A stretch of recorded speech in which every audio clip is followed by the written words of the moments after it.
आकाशवाणी गोरखपुर से प्रादेशिक समाचार।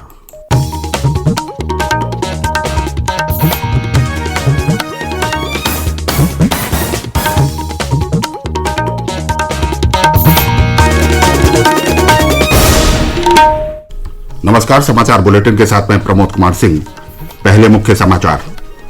मुख्यमंत्री योगी आदित्यनाथ ने प्रदेश विधानमंडल के आगामी सत्र के दौरान कोविड-19 के मद्देनजर विशेष सावधानी बरतने के दिए निर्देश। केंद्रीय कृषि विकास मंत्री नरेंद्र सिंह तोमर ने कहा, राष्ट्रीय ग्रामीण आजीविका मिशन के तहत 66 लाख स्व सहायता समूह बनाए गए, जिसमें 7 करोड़ ग्रामीण महिलाएं हैं शामिल। प्रदेश में कई प्रमुख नदियों का जलस्तर खतरे के निशान से ऊपर। सरकार ने बाढ़ पीड़ितों को समय से राहत प्रदान करने के दिए निर्देश। और देश में एक दिन में करीब 9 लाख कोविड जांच का बना रिकॉर्ड। अब तक 19 लाख से अधिक रोगी हुए स्वस्थ।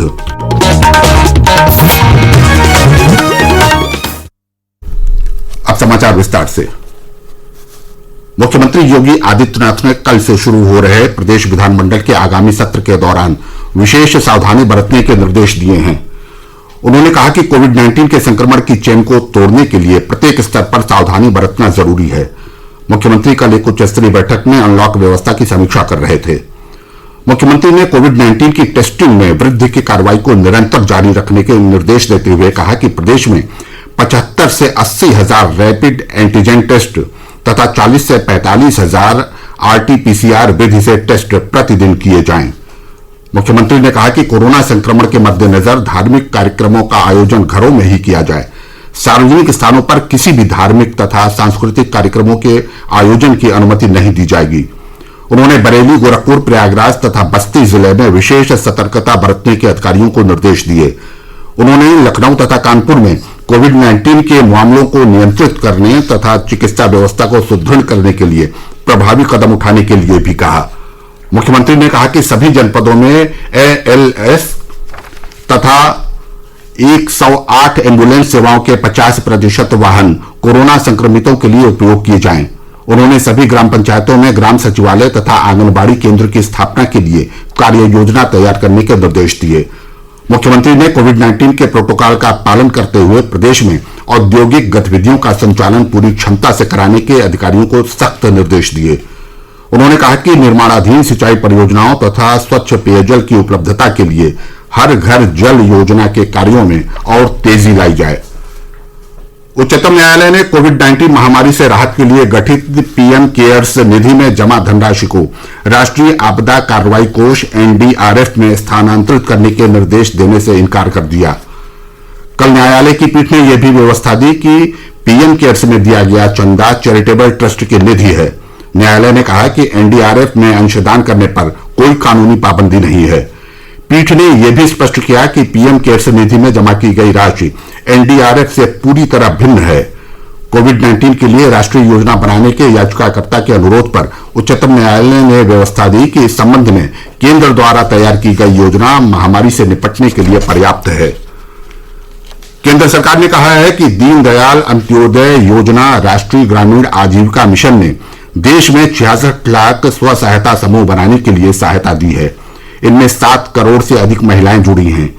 केंद्रीय ग्रामीण विकास मंत्री नरेंद्र सिंह तोमर ने वीडियो कॉन्फ्रेंस के जरिए देश भर में राज्य ग्रामीण आजीविका मिशनों को संबोधित करते हुए ये जानकारी दी। उन्होंने कहा कि दीनदयाल अंत्योदय योजना के तहत कृषि और गैर कृषि क्षेत्रों में महिलाओं के नेतृत्व वाले उद्यमों को मदद दी जा रही है। मिशन ने 169 उत्पादक उद्यमों और 2,78,000 महिला किसानों को मदद दी है। इस अवसर पर केंद्रीय खाद्य प्रसंस्करण उद्योग मंत्री हरसिमरत कौर बादल ने कहा कि किसानों की आय बढ़ाने में खाद्य प्रसंस्करण की महत्वपूर्ण भूमिका होगी। उन्होंने कहा कि किसानों की आय बढ़ाने और कृषि तथा बागवानी उत्पादों को खराब होने से बचाने के लिए खाद्य उत्पादों के प्रसंस्करण और मूल्य संवर्धन का बहुत महत्व है। केंद्रीय अल्पसंख्यक मामलों के मंत्री मुख्तार अब्बास नकवी ने कहा है कि सरकार ने अल्पसंख्यक समुदाय के युवाओं की क्षमता बढ़ाने के अनुकूल वातावरण का निर्माण किया है। उन्होंने कहा कि समावेशी सशक्तिकरण का माहौल बनने से अल्पसंख्यक समुदाय के युवा बड़ी संख्या में उच्च प्रशासनिक सेवाओं के लिए चुने जा रहे हैं। इस वर्ष भी इन समुदायों के 145 युवा सिविल सेवा के लिए चुने गए हैं। श्री नकवी ने बताया कि युवाओं को नई उड़ान योजना के तहत निःशुल्क कोचिंग के लिए सहायता उपलब्ध कराई जा रही है। केंद्रीय मंत्री ने बताया कि वर्ष 2014 से पहले अल्पसंख्यक समुदायों के केवल 3 करोड़ विद्यार्थियों को स्कॉलरशिप दी जाती थी, जबकि नरेंद्र मोदी सरकार के समावेशी सशक्तिकरण की प्रतिबद्धता से पिछले 6 वर्षों के दौरान ऐसे 4 करोड़ 60 लाख विद्यार्थियों को स्कॉलरशिप दी गई है। इनमें से 50% से अधिक लाभार्थी लड़कियां हैं। प्रादेशिक समाचार आप आकाशवाणी गोरखपुर से सुन रहे हैं। प्रदेश में शारदा, घाघरा, सरयू सहित कई प्रमुख नदियों का जलस्तर खतरे के निशान से ऊपर पहुंच गया है। राज्य के 16 जनपदों के 838 गांव इस समय बाढ़ से प्रभावित हैं। और विवरण हमारे संवाददाता से।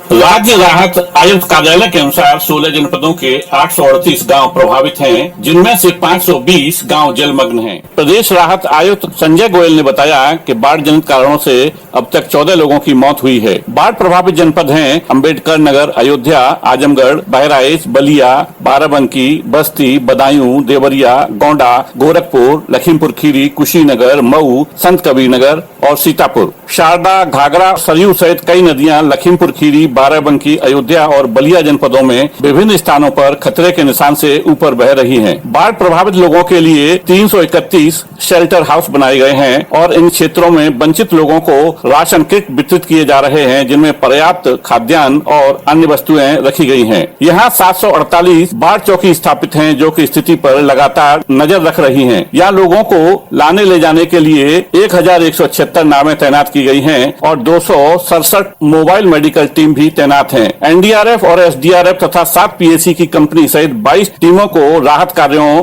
के लिए लगाया गया है। MS यादव, आकाशवाणी समाचार, लखनऊ। राष्ट्रीय पशु रोग नियंत्रण कार्यक्रम के अंतर्गत प्रदेश के 28 जनपदों में निःशुल्क पशु टीकाकरण अभियान कल से शुरू हो गया है। प्रदेश के पशु विभाग द्वारा लखनऊ में आयोजित बैठक में 28 जिलों के मुख्य पशु चिकित्साधिकारी तथा जनपदीय नोडल अधिकारियों को निर्देशित किया गया है कि भारत सरकार द्वारा जारी गाइडलाइन का 100% अनुपालन सुनिश्चित किया जाए। खुरपका मुंहपका रोग पशुओं में होने वाली एक खतरनाक बीमारी है। इससे पशु कमजोर हो जाते हैं और उनकी जान भी चली जाती है, जिससे हमारे पशुधन को काफी नुकसान होता है। प्रधानमंत्री नरेंद्र मोदी ने सभी नागरिकों से कोविड महामारी के दौरान मानसून के मौसम में आवश्यक सावधानी बरतने की अपील की है। उन्होंने कहा कि ये उष्ण कटिबंधीय और विषाणु जनित बीमारियों का मौसम है, इसलिए अधिक एहतियात बरतने की आवश्यकता है। श्री मोदी ने कहा कि सरकार भी स्थिति पर कड़ी निगरानी रख रही है और प्रभावित लोगों की देखभाल सुनिश्चित कर रही है। देश में कोरोना जांच की क्षमता में लगातार बढ़ोतरी हो रही है और देश एक ही दिन में 10 लाख परीक्षण करने के काफी पास पहुंच गया है। केंद्रीय स्वास्थ्य सचिव राजेश भूषण ने बताया कि यह शानदार उपलब्धि टेस्ट, ट्रैक एंड ट्रीट की रणनीति पर कड़ाई से अमल से हासिल हो पाई है। उन्होंने बताया कि केंद्र सरकार के साथ साथ राज्यों और केंद्र शासित प्रदेशों के संकल्प और दृढ़ निश्चय से कोविड-19 रोगियों का पता लगाकर उन्हें आइसोलेशन में रखने के लिए जो इंतजाम किए गए, उनसे दैनिक परीक्षणों की संख्या बढ़ाने में बड़ी मदद मिली। देश में पिछले 24 घंटों के दौरान एक दिन में कोविड-19 के सबसे अधिक लगभग 58,000 रोगी स्वस्थ हुए हैं। केंद्रीय स्वास्थ्य सचिव राजेश भूषण ने बताया कि इस महामारी से अब तक स्वस्थ होने वालों की संख्या लगभग 20 लाख के करीब पहुंच गई है। जो रिकवर्ड पेशेंट्स हैं वो 19,70,000 हो गए हैं और कुल एक्टिव केसेस के लगभग 3 गुना रिकवर्ड केसेस हो गए हैं। अगर कोविड का कुल संख्या देखें, उसके मात्र 25% केस ही ऐसे हैं जो एक्टिव केसेस हैं। देश में स्वस्थ होने वालों की दर बढ़कर 73.18% हो गई है। केंद्रीय स्वास्थ्य सचिव ने बताया कि देश में कोविड-19 से मरने वालों की संख्या में तेजी से कमी हो रही है। और अंत में बुलेटिन के मुख्य समाचार एक बार फिर। मुख्यमंत्री योगी आदित्यनाथ ने प्रदेश विधानमंडल के आगामी सत्र के दौरान कोविड-19 के मद्देनजर विशेष सावधानी बरतने के दिए निर्देश। केंद्रीय कृषि विकास मंत्री नरेंद्र सिंह तोमर ने कहा, राष्ट्रीय ग्रामीण आजीविका मिशन के तहत 66 लाख स्व सहायता समूह बनाए गए, जिसमें 7 करोड़ ग्रामीण महिलाएं हैं शामिल। प्रदेश में कई प्रमुख नदियों का जलस्तर खतरे के निशान से ऊपर। सरकार ने बाढ़ पीड़ितों को समय से राहत प्रदान करने के दिए निर्देश। और देश में एक दिन में करीब 9 लाख कोविड जांच का बना रिकॉर्ड। अब तक 19 लाख से अधिक रोगी हुए स्वस्थ। इसके साथ ही आकाशवाणी गोरखपुर से प्रादेशिक समाचारों का बुलेटिन समाप्त हुआ। नमस्कार।